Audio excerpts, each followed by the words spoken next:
gözəl bir incə məqam var. Həqiqətən insanın diqqətini cəlb edir. Allahın Subhanahu wa Taala'nın yoluna tabe olan, kitabına tabe olan nədir? Bu dünyada azmaz. Qiyamət günündə bədbəxt olmaz. Amma bunun əksi olaraq kim Allahın zikrindən üz çevirərsə, bu dünyada sıxıcı həyat, axirətdə isə nədir? Kör kimi həşr olunur, Allah qorusun.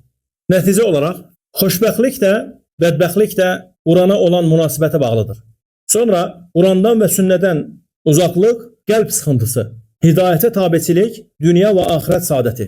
Qurandan və sünnədən uzaqlıq qəlb sıxıntısı, əsl rahatlıq, iman və itaətdədir. Maddiyyətdə deyil. Allah Teala'dan dilərəm ki, hər bir bizi gözəl şəkildə qarşıdan gələn bu mübarək Ramazan ayına yetişdirsin, iman ilə, ihsan ilə. Bilmək lazımdır ki, salih əməllər özü ilə salih əməllər gətirir. Bu qaydadır.